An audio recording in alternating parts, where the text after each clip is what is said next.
town of Black Hollow was one of those places that seemed perpetually shrouded in twilight, even on the sunniest of days. It nestled in a valley encased by towering pines, whose gnarled branches intertwined like skeletal fingers. Among the locals, there were whispered tales of the forest, stories of shadows that moved when they shouldn't, and voices that echoed when the wind was still. Most dismissed them as the fanciful imaginings of old-timers. But for Mia Harper, a journalist seeking a fresh start after a series of personal tragedies, the whispers were irresistible. Mia arrived in Black Hollow on a crisp autumn afternoon, the air laced with the earthy scent of decaying leaves. She had rented a creaky old cabin on the outskirts of the forest, a place that seemed to belong to another era. The cabin's wooden floorboards groaned underfoot, and its windows, clouded with age, framed the looming woods like ominous portraits. Mia told herself it was perfect, isolated, quiet, the ideal place to write her comeback article. Her first night in the cabin was uneventful, save for the occasional scurrying of rodents in the walls. But as the days passed, strange occurrences began to chip away at her resolve. She'd wake to find objects moved from their original places. Her notebook on the floor, the kitchen chair slightly askew. Once, she discovered her front door ajar, though she was certain she had locked it before bed. Still, Mia attributed these incidents to her exhaustion and focused on her work.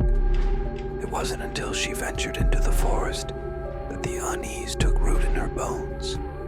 Armed with her camera and notepad, Mia set out to explore the area, hoping to capture the essence of the town's folklore.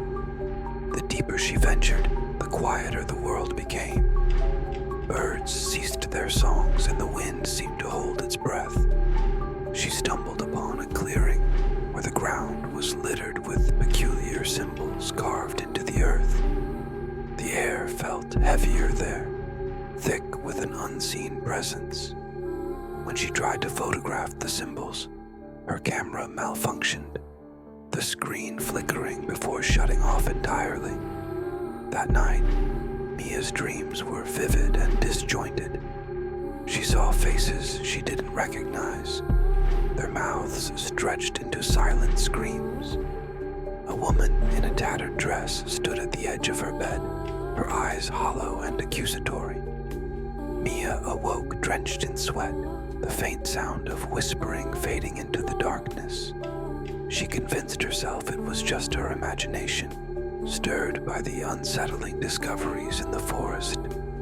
But the whispers persisted. They followed her in the cabin, a soft murmur that seemed to originate from the shadows. At first, she thought it was the wind or the house settling, but soon the voices grew distinct, forming fragmented sentences that made her skin crawl. "Leave, before it's too late," they urged. Yet a morbid curiosity anchored Mia to the cabin. She needed to uncover the truth behind the town's dark legends.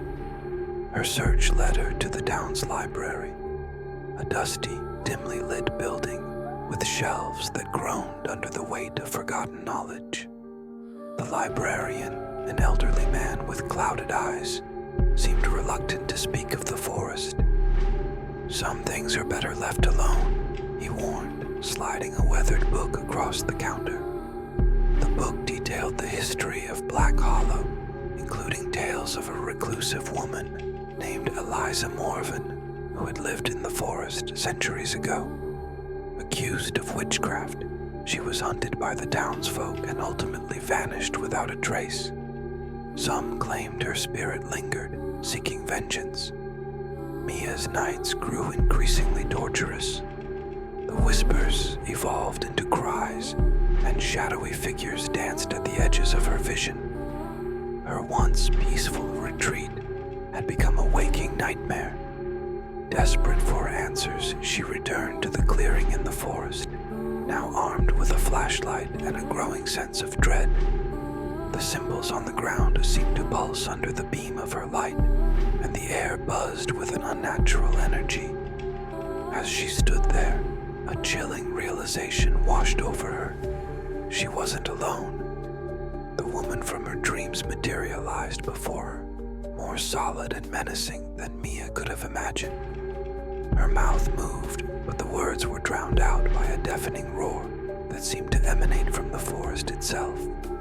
The ground trembled and the trees swayed violently, though there was no wind. Mia turned to run, but her legs felt as though they were wading through molasses. She stumbled, falling onto the carved symbols, and an unbearable cold seeped into her body. When she awoke, she was back in the cabin, though she had no memory of how she got there. Her camera lay on the table, its screen cracked but still functional. To her horror, the last image captured was of the clearing, with the ghostly figure of the woman standing inches behind her. Mia knew she couldn't stay. The forest, and whatever dwelled within it, wouldn't let her go so easily. Packing her belongings with trembling hands, she fled Black Hollow at dawn. Yet, as she drove away, she couldn't shake the feeling of being watched. In her rearview mirror, the shadowy outline of the woman lingered at the edge of the forest. Her hollow eyes locked on Mia. Even miles away, the whispers followed, faint but unmistakable. They were a reminder that some places and some truths are better left undiscovered.